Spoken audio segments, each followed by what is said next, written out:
Hi, welcome to our channel.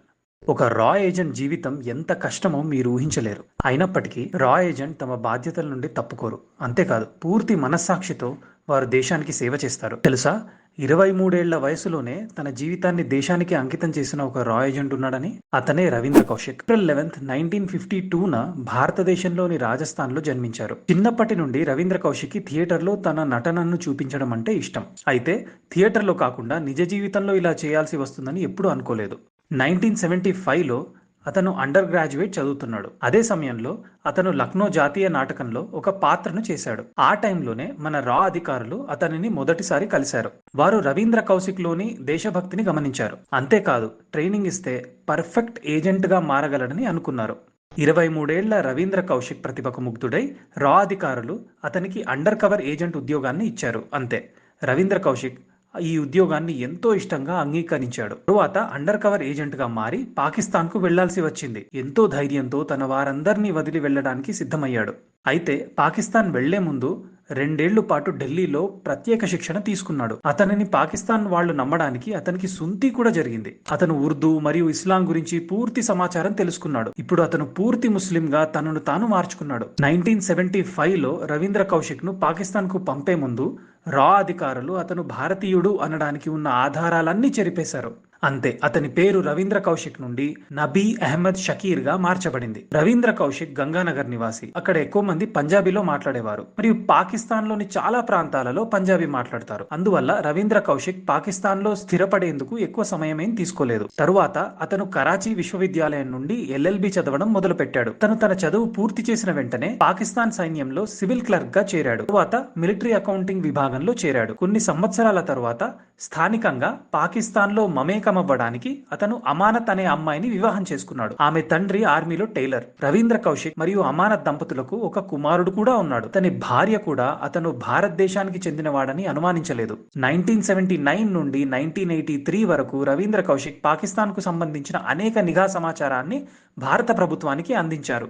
ఈ సమాచారం భారత ప్రభుత్వానికి చాలా ఉపయోగపడింది. రాజస్థాన్ మీదుగా భారత్లోకి ప్రవేశించేందుకు పాకిస్తాన్ చాలా సార్లు ప్రయత్నించింది. అయితే భారత్కు ఆ విషయం ముందే రవీంద్ర కౌశిక్ ద్వారా తెలిసిపోయేది. దానితో భారత సైన్యం పాకిస్తాన్ దుష్టపన్నాగాలను తిప్పికొట్టగలిగింది. భారత ప్రభుత్వానికి ఎప్పటికప్పుడు విలువైన ఇంటెలిజెన్స్ సమాచారాన్ని అందించడం వల్ల భారత ఇంటెలిజెన్స్ వర్గాల్లో కౌశిక్ ను బ్లాక్ టైగర్ అని పిలుచుకునేవారు. స్వయంగా భారత ప్రధాని అయిన ఇందిరాగాంధీ అతనికి బ్లాక్ టైగర్ అనే బిరుదునిచ్చారు. కౌశిక్ అందించిన సమాచార కారణంగా యుద్ధ తంత్రాల్లో భారతదేశం ఎప్పుడూ ఒక అడుగు ముందే ఉండి పాకిస్తాన్ ప్లాన్స్ కు చెక్ పెట్టేది.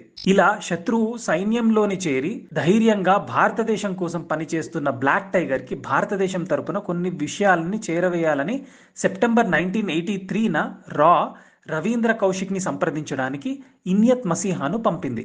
కానీ దురదృష్టవశాత్తు చాలా రహస్యంగా పని ముగించుకుని రావాల్సిన ఇన్యత్ బార్డర్ లో పాక్ సైన్యానికి చిక్కాడు. అప్పటికైనా కాస్త తెలివిగా వ్యవహరించి ఉంటే బాగానే ఉండేది. కానీ ఆర్మీ కాస్త బెదిరించగానే బ్లాక్ టైగర్ గురించిన రహస్యాలన్నిటినీ ఇన్యత్ కక్కేశాడు. ఇక్కడితో కౌశిక్ సాహసాలకు బ్రేక్ పడింది. అతని జీవితంలో నరకానికి తెరలేచింది. రవీంద్ర కౌశిక్ పాకిస్తాన్ నుంచి పారిపోవడానికి పూర్తి సన్నాహాలు చేసుకున్నాడు. కానీ చివరి క్షణంలో భారత ప్రభుత్వం అతన్ని రక్షించలేదు.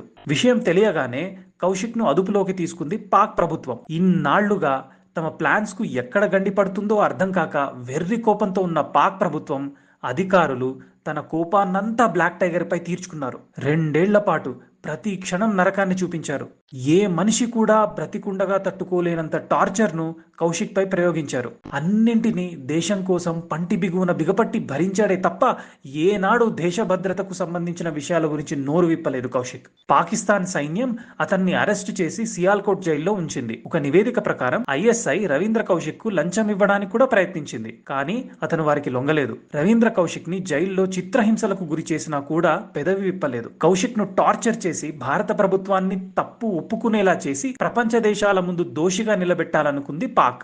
ఆ కారణంగానే భారత ప్రభుత్వం కౌశిక్ ను కాపాడటానికి ఏమీ చేయలేని నిస్సహాయ పరిస్థితిలోకి వెళ్లిపోయింది. ఒకవేళ కౌశిక్ మావాడే అని ఒప్పుకుంటే అతన్ని కాపాడవచ్చు. కానీ ప్రపంచ దేశాలన్నీ వేలెత్తి చూపడమే కాక కొత్త నిబంధనల్ని దేశంపై విధిస్తాయి. అది దేశ ప్రతిష్టకు మాయని మచ్చగా మిగిలిపోతుంది. దీంతో వేరే దారి లేని ప్రభుత్వం కౌశిక్ మా దేశం వాడు కాదు అని తేల్చి చెప్పేసింది. 1985లో పాకిస్తాన్ కోర్టు రవీంద్ర కౌశిక్ కు మరణశిక్ష విధించింది. అయితే అక్కడి సుప్రీంకోర్టు ఈ శిక్షను జీవిత ఖైదుగా మార్చింది. విచారణ నిమిత్తం రవీంద్ర కౌశిక్ సియాల్కోట్ జైల్లో 2 ఏళ్లు, మియావాలీ జైల్లో 16 ఏళ్లు శిక్ష విధించారు. జైళ్ల నిర్వహణ సరిగ్గా లేకపోవడంతో ఆస్తమా, క్షయవ్యాధి బారిన పడ్డాడు కౌశిక్. జైల్లో 16 ఏళ్ల పాటు చిత్రహింసలు అనుభవించి 2001లో చనిపోయాడు. తన మరణానికి 3 రోజుల ముందు అతను ఇంటికి ఒక చేదు లేఖ రాశాడు. నేనే అమెరికన్ అయి ఉంటే 3 రోజుల్లో ఈ జైలు నుండి బయటికి వచ్చేసేవాడిని అని. భారత ప్రభుత్వం కూడా రవీంద్ర కౌశిక్ మృతదేహాన్ని తీసుకోవడానికి నిరాకరించింది. భారత ప్రభుత్వం రవీంద్ర కౌశిక్ కు సంబంధించిన అన్ని రికార్డులను ధ్వంసం చేసింది. ఈ విషయంలో వారు మౌనంగా ఉండాలని రాని కూడా హెచ్చరించింది. భారతదేశంలో కౌశిక్ జ్ఞాపకాన్ని గౌరవించే ఏకైక వ్యక్తి అతని తమ్ముడు. అతను నాకు ఎప్పుడు ముఖ్యమైన వాడు అని రాజశేఖర్ కౌశిక్ అన్నాడు. దేశం కోసం ఏకంగా పేరు, మతం, భాష మార్చుకుని శత్రుదేశంలో ఉన్నతాధికారిగా ఎదిగి దేశం కోసం చనిపోయిన రవీంద్ర కౌశిక్ జీవితం ఎందరికో ఆదర్శం. అతని కన్నా గొప్ప దేశభక్తుడిని మనం చూస్తామో లేదో. ఈ రియల్ స్టోరీ విన్నాక మీరు ఏం ఫీల్ అయ్యారో కింద కామెంట్స్ లో తెలియజేయండి. మా ఈ ఎఫర్ట్స్ మీకు నచ్చినట్టయితే లైక్ చేసి, షేర్ చేసి, సబ్స్క్రైబ్ చేయండి.